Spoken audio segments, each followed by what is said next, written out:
सर्वसामान्यांच्या हक्काचा आवाज जागर जनस्थान। बरेच जण स्वार्थासाठी पक्षाला सोडून गेले। जे सध्या पक्षात आहेत ते खरोखर निष्ठावंत असून महापालिकेच्या निवडणुकीत मशाल क्रांती घडून आणेल असा विश्वास शिवसेना ठाकरे गटाचे खासदार राजाभाऊ वाजे यांनी व्यक्त केलाय। महापालिकेच्या प्रभाग क्रमांक 17 मधून निवडणूक लढवित असलेल्या शिवसेनेच्या ठाकरे गटाच्या उमेदवारांच्या प्रचार कार्यालयाचे उद्घाटन आज दिनांक 4 जानेवारी रोजी सायंकाळी 5:30 वाजता खासदार वाजे यांच्या हस्ते झाले। त्यावेळी ते बोलत होते। उपनेते दत्ता गायकवाड, माजी आमदार वसंत गीते आदी प्रमुख यावेळी उपस्थित होते।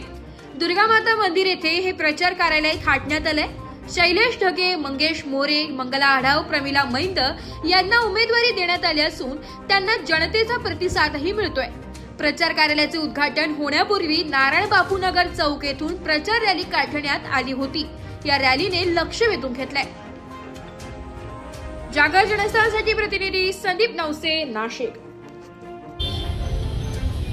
ते सर्व शिवसेनेचे आघाडीचे महाविकास आघाडीचे उमेदवार,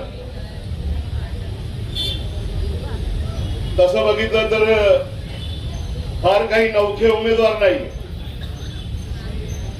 चांगला अनुभव आहे, काम केलेले आहे। शैलेशनी सांगितलं की मी 5 मंदिरं बांधले आणि शैलेश सारखा पुण्यवान माणूस कोणी नाही।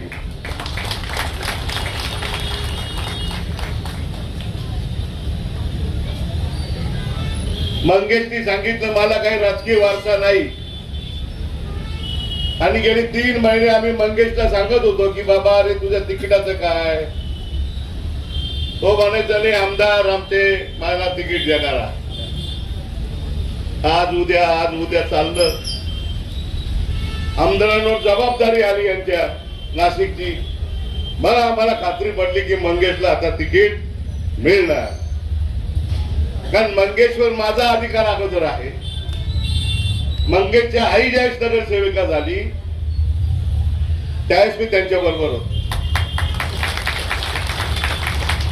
आणि डिकले मावशी आणि मोरे मावशींचं सगळं नियोजन मी त्यावेळेस तिथं केलं आणि त्यांना पोटनिवडणुकीमध्ये निवडून आणलो।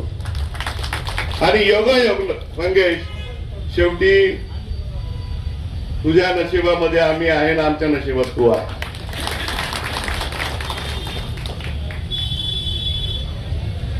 महिंताईंनी एकदा सांगितलं की मला खूप काही बोलण्याचा अनुभव नाही, पण त्यांच्याकडे बघून असं वाटतं की सगळ्यात जास्ती बोलके तेच आहे। दांडगा जनसंपर्क आहे आणि आमच्या नानीचे तर मी मनापासून आभार मानतो की एकनिष्ठ शिवसेनेची ही वाघीण राहिली। ही वाघीण आमची नानी एकनिष्ठ राहिली। अनेकांनी गाव घातले, घर फोडण्याचं काम केलं। राजाभाऊंनी सांगितलं कोण कुठं जाईल सांगता येत नाही। 80% समाजकारण आणि 20% राजकारण, त्या सगळ्या गोष्टी बाळासाहेबांनी आमच्या रक्तामध्ये भिनवलेल्या। मंडळी बसलेली आहे ज्यांनी अनेक निवडणुका बघितलेल्या आहेत। 1982 साली महानगरपालिका झाली आणि 92 पासून निवडणुका सुरू झाल्या। अनेक निवडणुका आपण बघितल्या असतील, परंतु अशी निवडणूक मी पहिल्यांदा बघतो आहे। या ठिकाणी आदरणीय गिरीश महाजन म्हणताय आम्ही 100+ जाऊ। मला गिरीश महाजनांना विनंती करायची, त्यांना विचारायचं आहे की 100 लोक प्युअर भाजपाचे तुमच्याकडे उमेदवार आहे का, हा पहिला तुम्ही उत्तर द्या। जर तुमच्याकडे 100+ उमेदवार निवडून येणार आहे तर तुम्ही या फोडाफोडीचं राजकारण का करतात, हा खरा प्रश्न। त्याचं कारण असं आहे की त्यांच्याकडे माणसं नाही आहे। जे निवडून देतील असे माणसं त्यांच्याकडे नाही आहे। ते माणसं आदरणीय उद्धव ठाकरे यांच्या पक्षामध्ये आहे कारण सातत्यानं त्यांना समाजकारणाचा वारसा आहे. आणि म्हणून पक्षाचे लोक फोडायचे आणि त्या ठिकाणी त्यांची पार्टी वाढवायची एकमेव धंदा झाला. आज बघा, देशामध्ये भारतीय जनता पक्षाची सत्ता आहे, महाराष्ट्रामध्ये त्यांची सत्ता आहे, परंतु इतके वर्ष सत्ता असताना देखील आज महाराष्ट्राचा विचार करा. या महाराष्ट्राच्या मध्ये, या राज्यामध्ये काय परिस्थिती आज निर्माण झालेली आहे. विकासाच्या दृष्टिकोनातून कुठले काम होताना आपण बघतोय, याचा विचार सर्वसामान्य लोकांनी केला पाहिजे. नेतृत्व कर्तृत्व आपल्यासमोर उभं करतोय. ज्यावेळेस मी नगरसेवक होतो त्यावेळेस नाशिक महानगरपालिकेमध्ये सर्वात चांगला नगरसेवक किंवा सर्व निधी संपवणारा नगरसेवक म्हणून माझी निवड झाली होती. त्यावेळेचे रस्ते, त्यावेळेचं घरातलं पाणी, जे पाणी तुमचं एकदा यायलाही त्रास होतोय, ते पाणी येत नाहीये आता. रस्त्यांची हालत, मागे वसंत भाऊ त्यांची एक मुलाखत आली होती, अतिशय सुंदर मुलाखत होती नाशिक शहराच्या बाबतीत. काय वाटोळं करून ठेवले 8.5 वर्षामध्ये. केंद्रात सरकार तुमचं, महाराष्ट्रात सरकार तुमचं, राज्यात सरकार, शहरामध्ये देखील महापौर तुमचा, मग निधी कुठं मिळाला नाही तुम्हाला. मी तर माझ्या विरोधी पक्षाच्या उमेदवाराला चॅलेंज केली होती की आमदाराच्या जे काम आहे, आमदाराच्या कामाच्या आडून न लपता तुझे 2 कामं दाखव, मी तुझ्या विरोधात फॉर्म नाही भरणार. काहीही काम नाही, निष्क्रिय माणूस. आणि आता ज्या मंगेश मोरेमुळे तो निवडून आला, तो मंगेश मोरेच माझ्या बरोबर आलाय. आणि त्यांनी मागच्या वेळेस सावधगिरीने माझ्या विरोधात 5 लोक अशी उभी केली की त्या 5 लोकांनी 7,500 मतदान खाल्लं वेगळं. म्हणजे मंगेशचे 2345 आणि त्यांचे 7.5, 10,000 मतदान वर्ग करून टाका तुम्ही. आता ते 5ही जण उभे नाही आता कोणी माझ्या विरोधात, एक पण उभा नाही. सगळे सावध झाले. सगळ्यांना मी समजवलं, तुमच्यामुळे एक कार्य करणारा घरी बसला. म्हणजे 10वी मध्ये बोर्डात पहिलेला आला माणूस 12वीला नापास होतो, शोकांतिका होती. मी म्हणत नाही चुका माझ्या झाल्या असतील, चुका समोरून झाल्या असतील, परंतु याचा त्रास सर्वसामान्य जनतेला होतो. कुठे जायचं जनतेने, काय करायचं, या सर्वांचा आपण सारासार विचार करून या प्रभागामध्ये माझ्या हातून 5 मंदिरं झाली, याचा मला अभिमान आहे.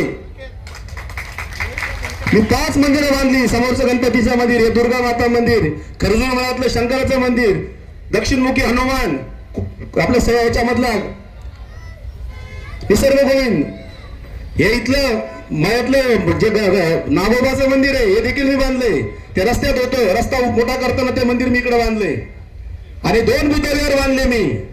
गावातलं बुद्धविहार दुरुस्त केलं, मंगलमूर्तीनगरला बुद्धविहार बांधलं, इंडोर क्रीडांगण आणलं, नारायण बापू चौक सुधारवला, महिलांच्या व्यायामशाळा आणल्या, मुलींची अभ्यासिका, मुलांची अभ्यासिका, स्केटिंगचं ग्राउंड. काय केलं नाही मी. 17 ग्रीन जिम आणल्या होत्या. हे सगळं केलं असताना देखील आपल्याला अपयश आलं. परंतु आता आम्ही 4 जण या प्रभागामध्ये सन्मान्य नमस्कार करतो. सर्व आमचे मार्गदर्शक, ज्येष्ठ श्रेष्ठ नागरिक इथं जमले, त्यांना देखील नमन करतो. आजच्या कार्यक्रमाला असा उत्स्फूर्त प्रतिसाद बघून मोठं भाऊ निश्चित थोडं प्रेशर आलं. एवढ्या सिनियर स्टेजवर कधी बसलो नाही, कारण वारसा नाही. सर्वसामान्य कुटुंबातनं समाजसेवा करण्याची संधी शोधतोय. त्यामुळे एवढ्या अशा भरदार स्टेजवर बसल्यावर योगेश बाबा थोडी भीती वाटते. अनुभव असतो तर फार बोललो असतो,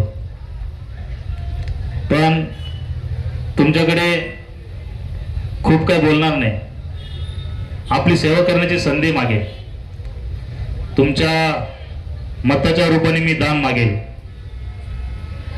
येत्या 15 तारखेला आपण आमच्या पॅनलला भरघोस मतांनी विजय कराल आपली संधी करण्याची सेवा द्या अशी विनंती करेन. नाना गेल्या 8.5 वर्षामध्ये हा जो प्रभाग आहे तो विकासापासून दूर गेला. विकास तोच झाला, विकास तोच करण्यात आला ज्याच्यामध्ये लोकप्रतिनिधींचा स्वतःचा विकास होईल. समाजाचा काय फायदा होईल, समाजाचं देणं काय राहील हे कमी करून स्वतःचा विकास करण्याचं काम मागच्या लोकप्रतिनिधींनी केलं. मला वाटत नाही मंगलाताई सोडल्यानंतर कोणाचा झंझावात या प्रभागामध्ये होता. मंगलाताईंनी आणलेल्या कामाच्या पावतीवर स्वतःची चमकोगिरी केली. काम नाशिक महानगरपालिकेची निवडणूक ही एका वेगळ्या वातावरणात यावेळेस होत आहे. दरवेळेस ठराविक पक्ष, ठराविक उमेदवार, ठराविक नेते, परंतु यावेळेस कोण कुणाबरोबर आहे याचा विचार करावा लागतो, आठवावा लागतं, वाचावं लागतं, त्याच्याशिवाय समजत नाही. आणि हे सगळं कुणामुळे झालंय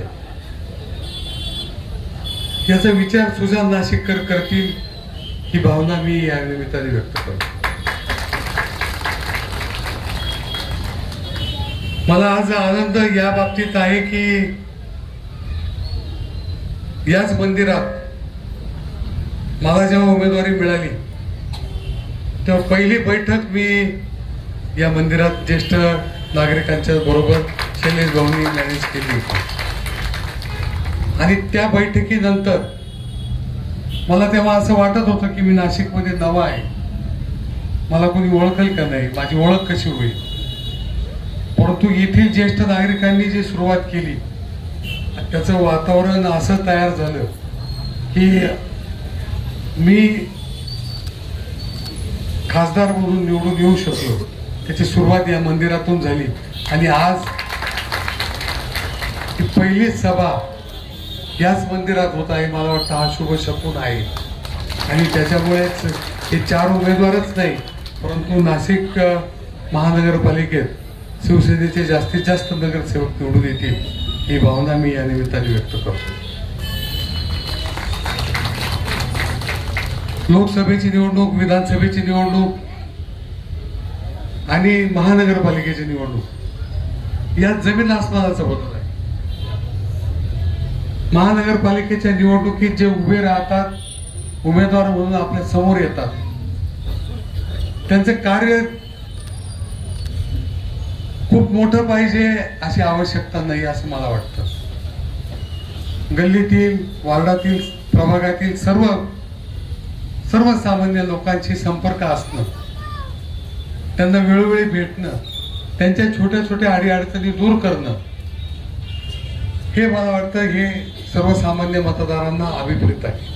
आणि पिता समान माझ्या बंधू आणि भगिनींना माझा नमस्कार. आधी तर मी सर्वांना बोलणार आहे, मला काही खूप भाषण वगैरे करायची सवय नाही. मी तुमच्यातली साधारण कुटुंबातली एक मुलगी आहे, त्यामुळे काही चुकलं तर तुम्ही समजून घ्यायचं आहे. आणि आत्तापर्यंत मी जे कामं केली त्यात पण माझी काही चूक झाली असेल तर मी आधी क्षमा मागते. आणि खूप नाही बोलणार मी, पण माझा बोलण्यातून बदल घडवण्याआधी मी माझ्या कर्तृत्वातून बदल दाखवेल. तुम्ही एक संधी द्या, एक सकारात्मक मत मला द्या आणि त्याची नक्कीच संधी करून नक्कीच तुमची मनापासून सेवा करेन. धन्यवाद.